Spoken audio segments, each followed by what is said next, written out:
అందరికీ praise lord. దేవుని నామానికి మహిమ కలుగును గాక. మీరందరూ బాగున్నారు కదా? మీరు పెడుతున్న ప్రతి ప్రార్థన రిక్వెస్ట్‌కి అనేది మేము ప్రార్థన చేస్తున్నాం.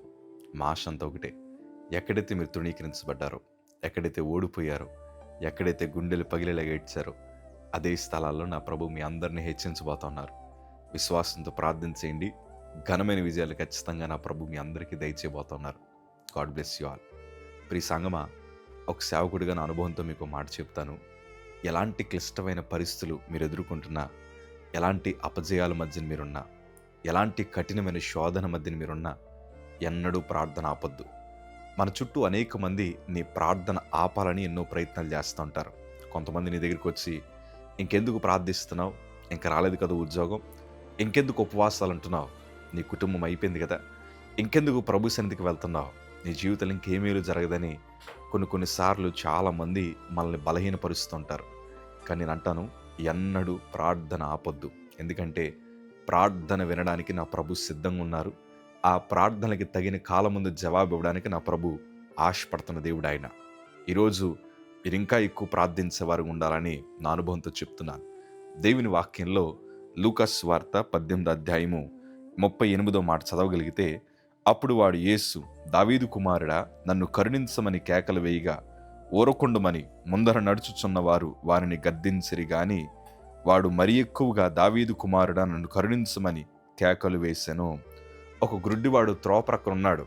ప్రజలు అంటున్నారు, ప్రభు నిన్ను దాటి వెళ్ళిపోయాడు, నువ్వు అరవాల్సిన అవసరం లేదు ఇంకా అని గర్దిస్తూ ఉంటే, మరింత బిగ్గరగా, దావీదు కుమారుడా, నన్ను కరుణించని కేకలు వేయగా, ఆ రోజు తన జీవితంలో జరిగిన గొప్ప అద్భుతం ఏంటంటే, మొదటిగా తన ప్రార్థనకి జవాబు వచ్చింది. అతడు చూపు పొందగలిగాడు. నేనంటాను, ప్రార్థనలో అంత శక్తి ఉంది. ప్రార్థన ప్రభు హృదయాన్ని కదిలించగలదు. నా జీవిత అనుభవంలో ఒక సందర్భం జ్ఞాపకం వస్తోంది. 2014లో నా శరీరం అంత ఎముకలు కూడా అయిపోయినప్పుడు ఒకరోజు డాక్టర్ గారు పర్మిషన్ ఇచ్చారు చర్చ్కి వెళ్ళడానికి. మా తల్లిగారు నన్ను వీల్ చైర్లో కూర్చోబెట్టి, నా బరువు అప్పుడు 23 కేజీలు, నా ఎముకలన్నీ ఆ వీల్ చైర్ గుచ్చుకుపోతున్నాయి. మందిరానికి తీసుకెళ్ళింది మా తల్లిగారు వీల్ చైర్లో పెట్టుకొని. అక్కడన్నీ చెక్క బలలే. ఆ చెక్క బల మీద కూర్చోబెట్టింది. విపరీతమైన బాధ.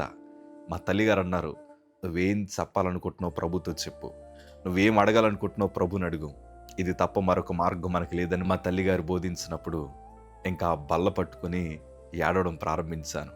ప్రభా, నా స్వరము మనుషులకు వినబడదు, నా బాధ మనుషులకు కనిపించట్లేదు, నా శరీర పరిస్థితి ఎట్లా ఉందయ్యా, ఆ నా మందిరంలో పడి ఏడుస్తున్నాను. తండ్రి, నువ్వు నన్ను కరుణించగలిగిన దేవుడివి, నా ప్రార్థన వినగలిగిన దేవుడివి.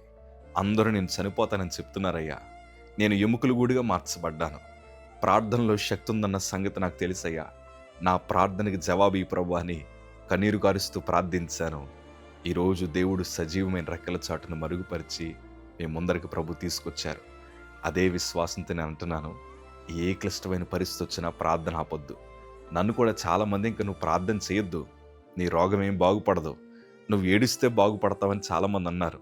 కానీ నిజం చెప్తున్నానయ్యా, తన పిల్లలు ప్రార్థిస్తే ఆ ప్రార్థనకి జవాబు ఇవ్వడానికి నా ప్రభు సిద్ధంగా ఉన్నాడు. తగిన కాలం వచ్చినప్పుడు నీ పట్ల నూతన కార్యములు జరిగించడానికి నా ప్రభు సిద్ధంగా ఉన్నాడు. ఈరోజు ఉండిన పరిస్థితి ఉండదు. ధైర్యంగా ఉండండి. నీ ప్రార్థన ఆయనకి వినబడింది. నీ ప్రార్థనకి జవాబు రాబోతోంది. ఎన్నడూ కృంగిపోవద్దు. God bless you.